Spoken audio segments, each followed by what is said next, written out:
हैदर अली ने एक और बहुत बड़ा रिकॉर्ड अपने नाम किया है दोस्तों। हैदर अली की जारहाना बैटिंग देखकर सब हैरान रह गए। दोस्तों, न्यूजीलैंड ए के खिलाफ खेलते हुए हैदर अली ने वो कारनामा सर अंजाम दिया है जो हैदर अली पाकिस्तानी टीम की जानिब से खेलते हुए नहीं खेल पाए। दोस्तों, आपको मालूम ही होगा पाक शाहीन्स और न्यूजीलैंड ए की टीमों के दरमियान कांटेदार सीरीज जारी है। ये सीरीज न्यूजीलैंड में ही खेली जा रही है। न्यूजीलैंड के कुछ पुराने और नए क्रिकेटर्स है और पाकिस्तानी टीम के अंडर 19 क्रिकेटर्स है जिसमें हैदर अली भी शामिल है। दोस्तों, हैदर अली ने एक जबरदस्त इनिंग्स खेलते हुए सबको हैरान कर दिया और काफी अच्छी बैटिंग करते हुए अपनी टीम को हारा हुआ मैच जितवा दिया। दोस्तों, न्यूजीलैंड ए ने पाक शाहीन्स को बहुत बड़ा हदफ दिया जो कि हुसैन तलत और रोहिल नजीर काफी कम रन बनाकर आउट हो गए। फिर उसके बाद क्रीज पर आए हैदर अली। हैदर अली जम गए और पाकिस्तानी टीम की जानिब से खेलते हुए पाक शाहीन की जानिब से खेलते हुए न्यूजीलैंड ए की टीम की धज्जियां उड़ा दी। उनके जो भी बॉलर्स आते थे उनको बड़े बड़े चक्के लगा दिए।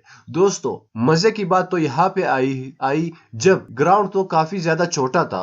2 बार हैदर अली ने इतने बड़े शॉट्स लगाए कि गेंद ही गुम हो गया। फिर अंपायरों को दूसरा गेंद लाना पड़ गया। दोस्तों, हैदर अली ने सबको हैरान कर दिया और इंशाल्लाह हैदर अली आने वाले वक्तों में पाकिस्तान की जानिब से एक बहुत बड़े औरिंदा बैट्समैन बन जाएंगे। दोस्तों, आपको क्या लगता है हैदर अली के इस इनिंग्स के हवाले से? आप नीचे कमेंट करके नीचे बताइए। इस वीडियो को लाइक कीजिएगा, हमारे इस चैनल को लाजमी सब्सक्राइब कीजिए। अल्लाह हाफिज।